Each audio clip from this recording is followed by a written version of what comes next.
And hang on a second. Oh, Frank. I'll be right there. Make sure no one sees your elbows. Well, the survey says that women hate to see men's elbows. True. So you should, when you roll up your cuffs, make stop at the elbow. The only problem is that, like, if your elbows are too pointy, then you get holes right there in your shirts. Well, do you know, does that happen to you? I have pointy elbows, but I don't lean on them a lot. They have to, James makes holes in his elbow sleeve. Well, he must have, what is pointy elbows. He's particularly bony. This is the Frank and Friends show. Hi there, I'm Frank Murphy. I'm Kathryn Frey. And we do appreciate your watching, sharing, liking, subscribing. Smashing that button. So you get all the notifications on YouTube. We're dangerously close to 900 subscribers. It's agony, but I've told a few people. I've met some people recently. That's good. I've been going to these Wednesday Lenten luncheons at church. And nice. I talked to Chris Kite, and she introduced me to some of her friends, like this woman named Jere. Not my wife, but another Jere, and she subscribed on YouTube. I got a notification, and a few others. So, but I'm trying to explain that the first 1,000, I read an article, the first 1,000 subscribers on YouTube is so brutally difficult to get. They use it to weed people out. Right. But once you get to 1,000, I talked to a guy who said, well, then the next 1,000 were pretty easy. And then once you get to 2,000, the next thing you know, getting to 5,000 is pretty easy. Because all of a sudden now YouTube treats you as real. Right. And they start favoring you when it comes to the algorithms. Right. So and the searches and everything like that. If you can help us out and subscribe or steal one of your friends' phones and get them to subscribe, that would be genius, wouldn't it? It would be wonderful. You know how else you can support us? Oh, with the merch. With the merchandise. Yeah, frankandfriendsshow.com/store. And the unfolded, T-shirts, well, here's the towel. I'll unfold towels, the towel. Oh, the towel's so perfectly folded, hats. Kathryn. Let me unfold it real quick. Is it upside down? Yes. Oh, look at that.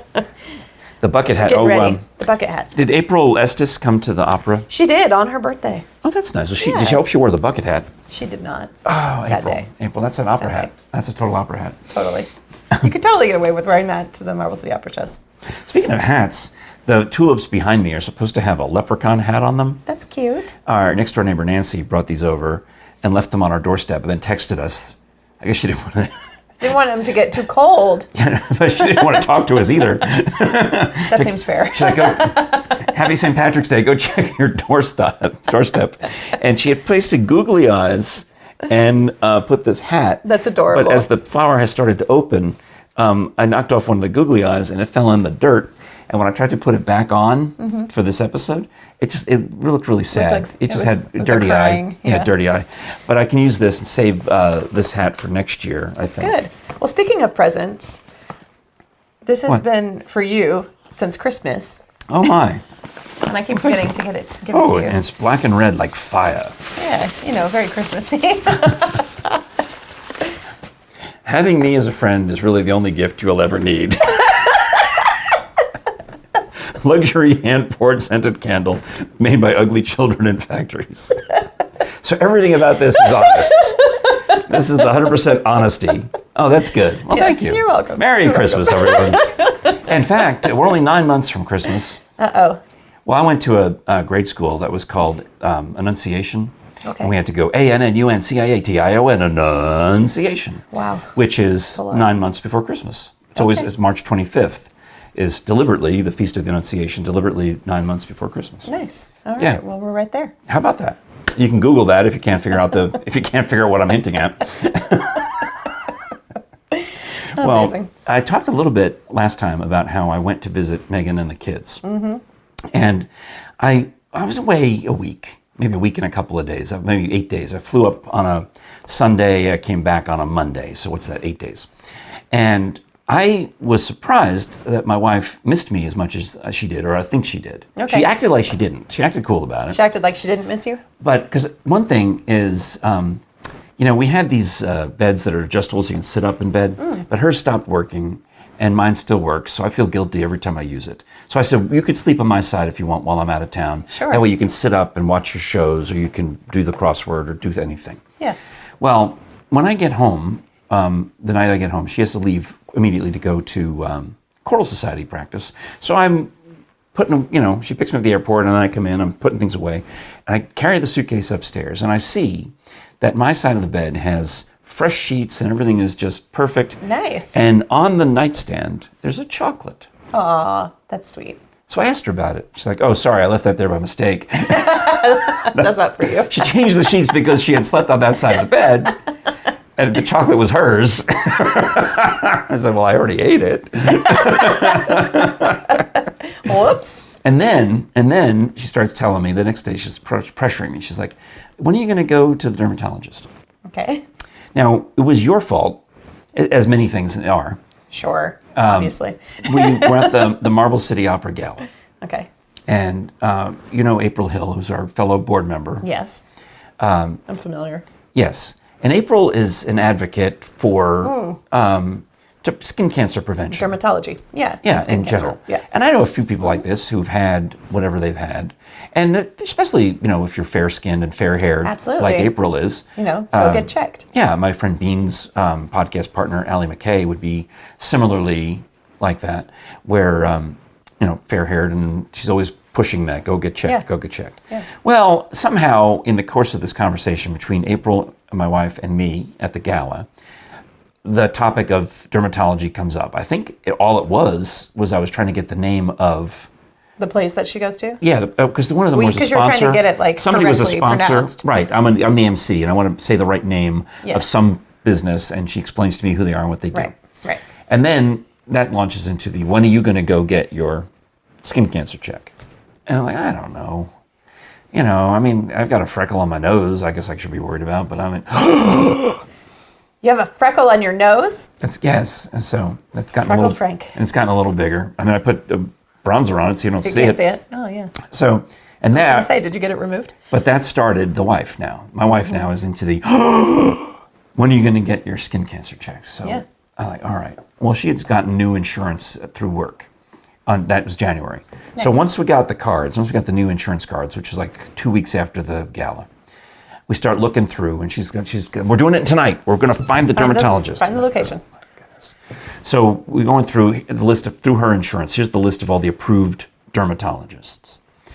And I'm thinking, oh my God. So meanwhile, I'm texting April, hey, what's the name of a good, it's like 200 dermatologists on this list of approved, maybe 100, whatever. There's a lot of approved dermatologists. So I text April, give me the name of a couple of good ones. And if they match, if I can find one that matches from April's list of 3 or 4 to Jerry's list of 100, that's where I'm going. Sure. The end. Yeah. I So don't blame you. April starts off with the one that she recommends the highest, number 1 recommendation. Mm-hmm. Well, I open up the list again while Jerry's off singing at another thing, and she's a church choir that night. And sure enough, look, it's a match. Yay! I've got this one, and of all of the dermatologists on the insurance page, it's the only one that's got a picture of the dermatologist. And that's the one I go to.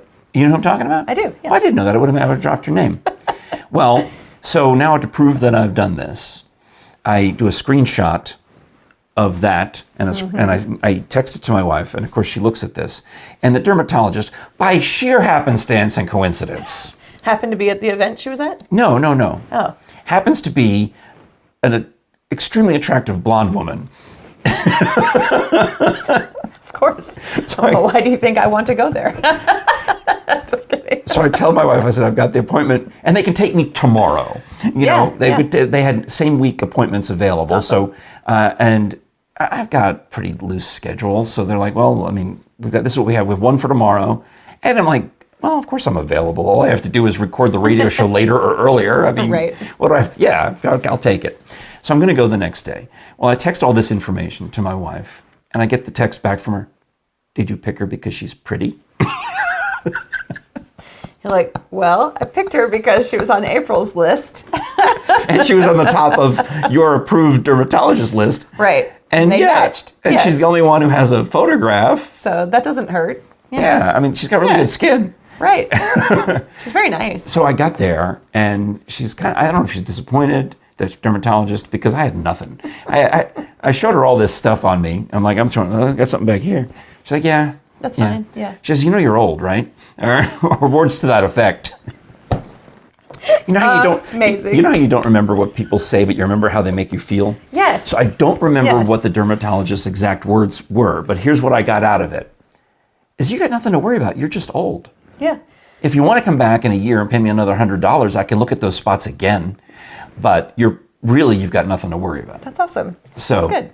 Because you're the old. old part. Yeah, because you're old. Yeah, I've had doctors tell me I'm old. I'm like, that is rude. Back up, restate that. Well, your birthday is coming up. I know. In fact, this episode will probably drop the week of your birthday. Happy birthday to me. Happy birthday, Kathryn. Now, in unrelated news, I read an article today that said at the age of 42 is when people start feeling old.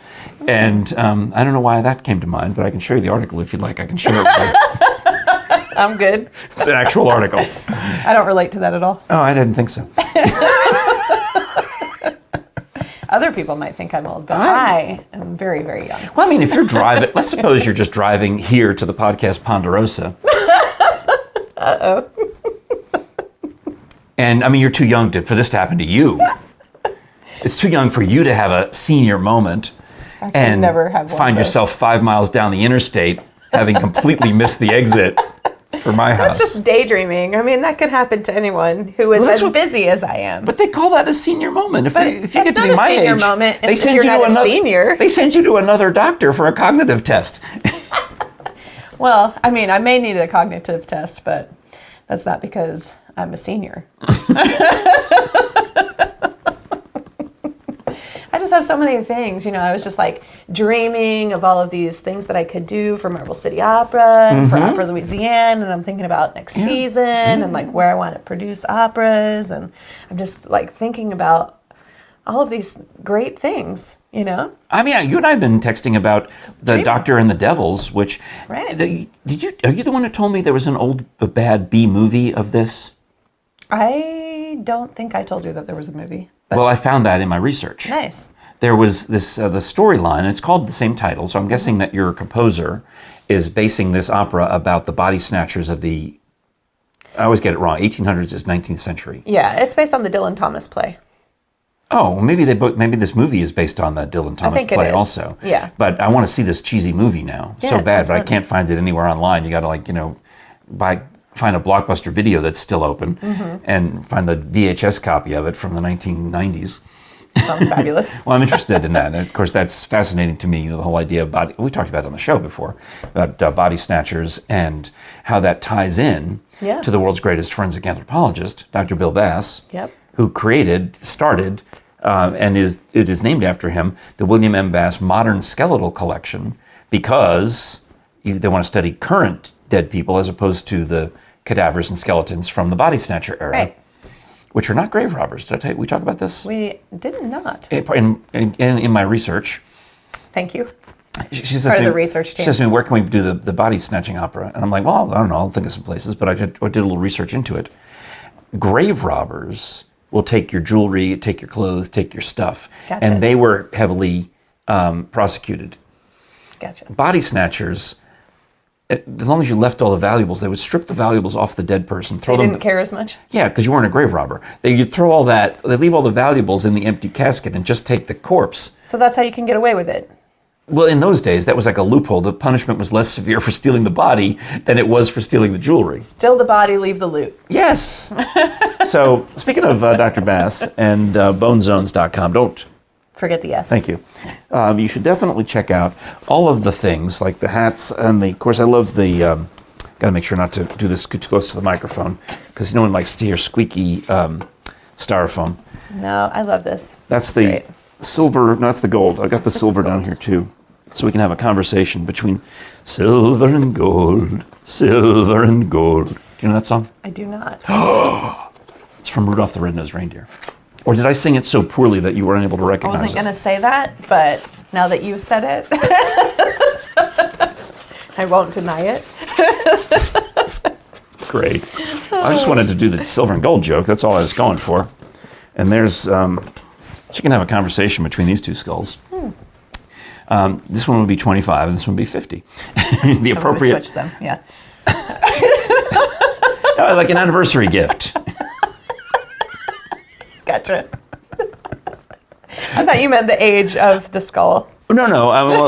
The person with That's the one thing skull. you can tell Dr. Bass will teach you in the books when you read his osteology textbook or when you just hear him lecture, or there's also, you'll pick this up in the various Bone Zones books, or the Body Farm Mysteries by Jefferson Bass, or the nonfiction books, Death's Acre, or Beyond the Body Farm, which you can get autographed and personalized at bonezones.com. Don't forget the S. That the way you would tell the age of a skull is by how the sutures along the top, how knitted together they are, right. how fused together they are. You know, in a younger person, they're more open, and they come together as you get older. And then, of course, you look for the wisdom teeth. Have they erupted or not? That tells you something about the age of a person also. Sure. And of course, obviously the size, too, will give you a little bit of a hint, you know? Is that only if the wisdom teeth are still there? Or if they've been pulled, can you tell that with the age? That's a really good question. I'll have to ask Dr. Bass that.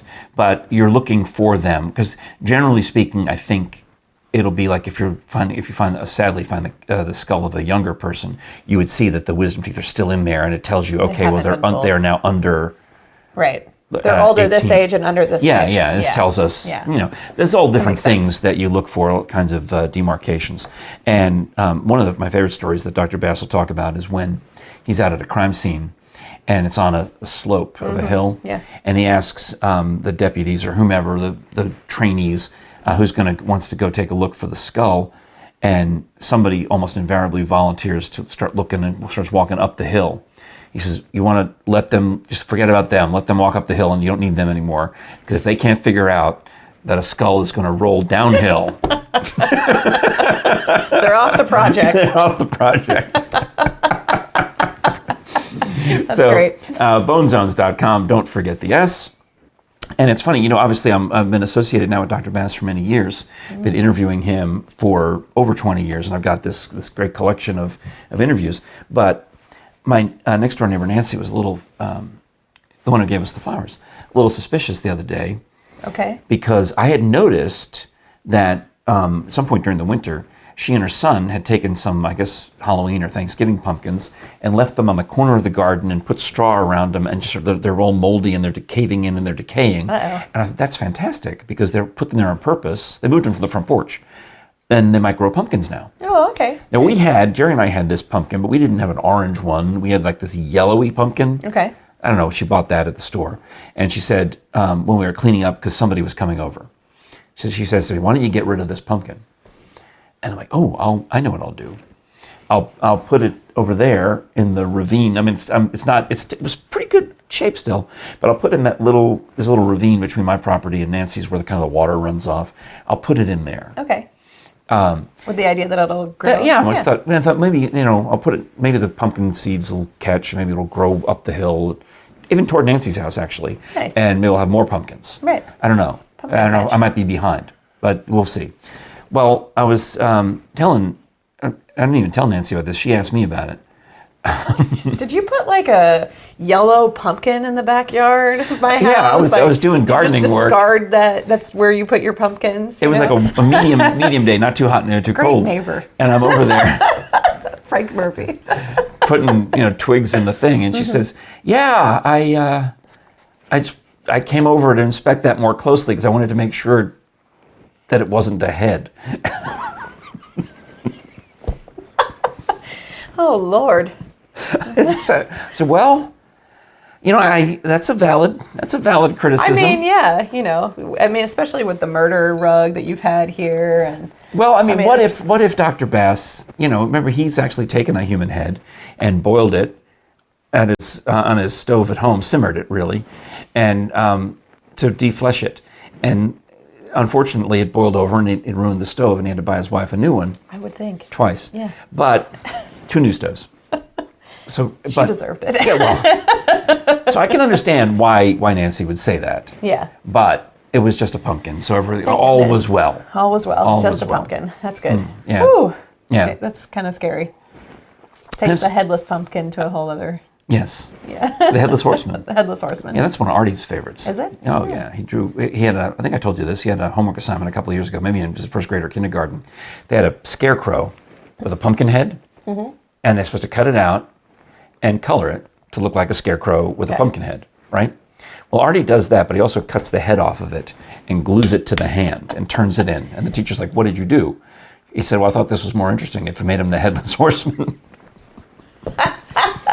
He's creative. He's very creative. Yeah, I hope he didn't get in trouble for that. A little bit. No. So they had to call his mom. I colored a giraffe pink and got like a failing grade because it was supposed to be yellow and brown, and I colored it pink and purple.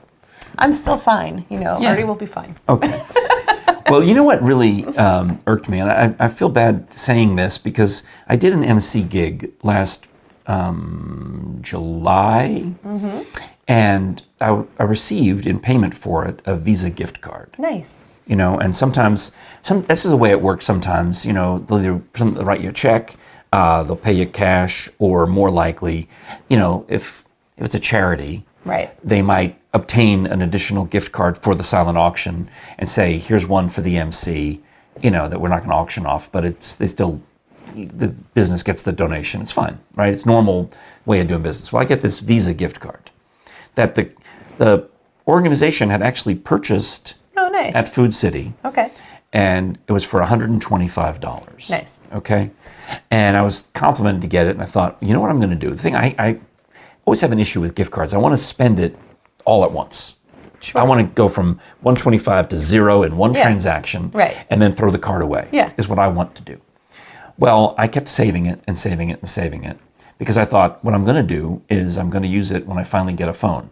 Okay. I'm going to use this 125 toward the purchase. That phone. And I also thought that I might be getting some Apple gift cards for Christmas. Nice. So now I've delayed it until January, February, March, whenever I finally go to get the phone.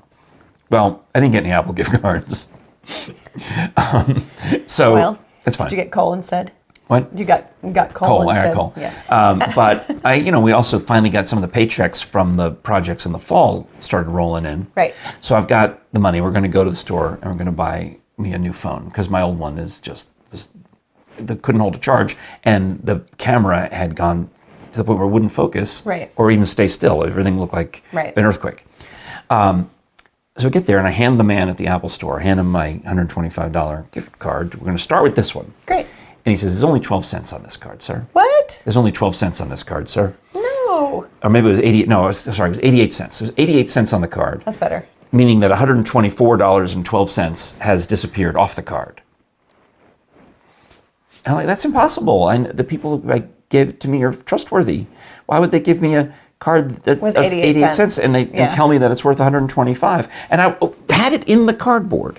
The vanilla. It was still in there? Yeah, I had not even opened it. I just have it's the vanilla, right from Food City, vanilla Visa gift card. That's a Food City era. And it wasn't, as it turns out. Was it? So I tear the thing open, and I pull the card out, and I'm handing it to the guy. For the very first time, is it seeing air and the light of day. And the guy tells me there's almost no money on the card. Well, what am I going to do at this point, right? So we pull out Jerry's got some money, and I've pulled some other credit card, and we get the phone. Cobble it together. We get the phone and all the other accoutrements. Sure. That come with it. You have to get another charger because by the way. Oh yeah, because it's not the same anymore. Do you want to? You've got the cord, but do you actually want the brick that holds because it's not the same. Right. Yeah. Thing. All right. So all the other things, we get all the other things. Yep. Plus, Jerry has gotten Megan's old Apple Watch for Christmas, so we needed a different charger, so she could have the bedside charger. Nice. Right. Things. Yeah. So we buy all this stuff. And now I'm just distraught. And I did nothing for a couple of weeks about it until I got so mad. I went online and saw that, in fact, yes, there was only now zero, the 88 cents Apple Store, Knoxville, Tennessee. They took that 88 cents. But then you see all the other charges are for some barber shop on Long Island. How did that happen? I don't know. Somebody hacked in or some bot figured out the number. I don't know how they do it. And it's a mystery to me, but I called Vanilla Visa, and I have talked to some guy on the other side of the world, and I have filed a complaint, but I've heard nothing so far. Interesting. I filed a fraud complaint, and they said there's a chance. It sounds like, since you're in Tennessee and the card was used in New York, right? It sounds like there's a chance that this is legit and you'll get some money back on this, but I'm still waiting.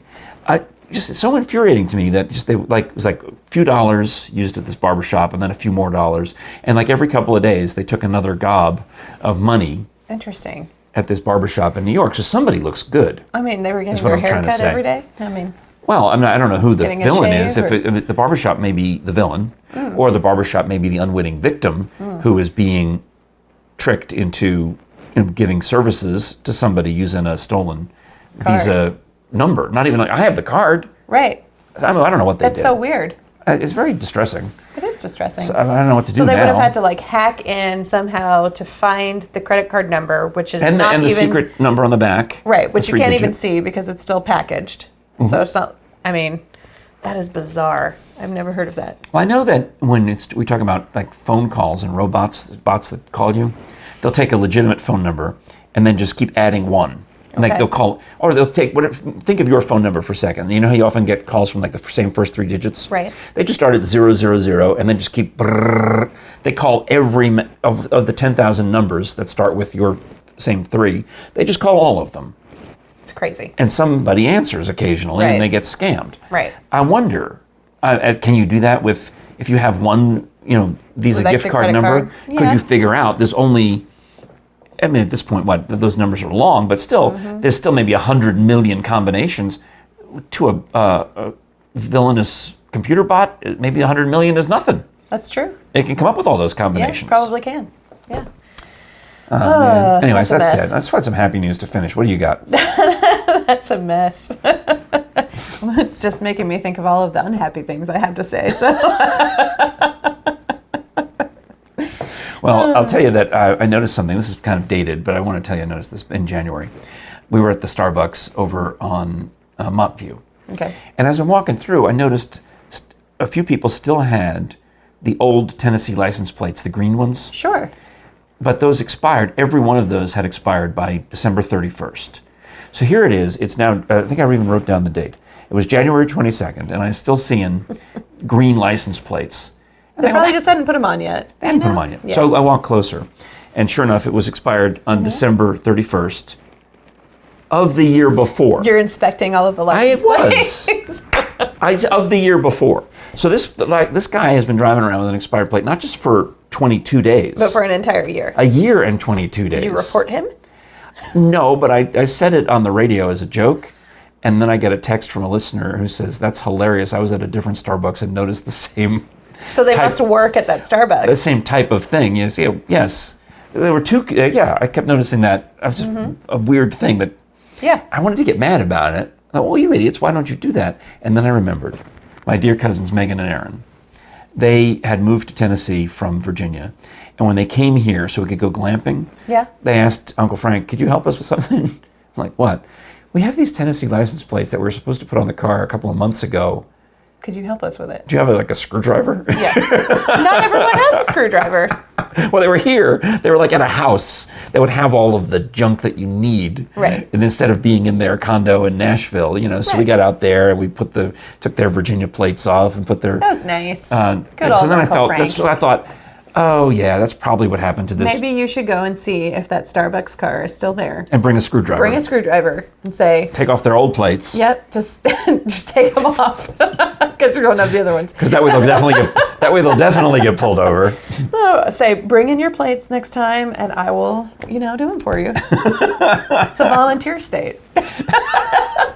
And there's the happy ending I was looking for. If you do love audio entertainment of any kind, please do check out audibletrial.com/Frank and Friends show for a free premium membership for 30 days. And every premium member gets a credit for an MP3 download once per month. So during your first month of free membership, you would get an MP3 credit that you can use on anything. And whether you want audiobooks, whether you want custom audio entertainment, whether you want podcasts, there's all these things you can listen to. You'll never stop. You'll never run out because they just keep putting new things That's on great. Audible all the time. So think about the classics. Maybe there's some Oh, nice. piece of classic literature that you never listened to, or with that book about the Doctor and the Devils, right? That's right. I wonder if you can find that there. Whatever. Bet you Think of a can. thing. Start searching for things and listening to them wherever you go, whatever you do on Audible. Use the code audibletrial.com or the URL audibletrial.com/Frank and Friends show, because that way you're supporting us and you get to try it out with no obligation for free. Just cancel before the end of the 30 days if you don't like it. But I mean, the reason Audible does this program It's 'cause they know you're gonna because like it's it. successful. Because they know if you like podcasts, you're going to like more podcasts, and they're really great at serving them up. So check that out. And if you want to help us out with merchandise, buying our merchandise, take care of that, Kathryn. And You I'll- can go to frankandfriendshow.com/store for all your merchandise needs. Like this. Like this beautiful towel that you're going to need as the summer comes. The mugs that you need year round. The bucket hat. We need to go on there and make some new things. It's just I Do we struggle. have any like baseball caps? They have some new options. It's just I've been struggling with computer issues. My computer isn't strong enough to I think update if we them. go to that computer issue thing, I'm going to get back into that place we were at a minute ago. All right. wouldn't want that to happen. That technology. No. Well, do subscribe on YouTube. Help us get over the top. And if you want to know every time we put out a new episode, Smash that button. for notifications so you don't miss any of the episodes of the Frank and Friends show. I'm so glad you were here on Me your too. brief sojourn in Knoxville. Yeah, absolutely. Maybe Made my we'll do day. one like remotely one of these days. Yeah, I'm thinking. I've been researching that. I know. I know. That's great. I know. This is the Frank and Friends show. I'm Frank Murphy. I'm Kathryn Frady. We'll talk to you again next time.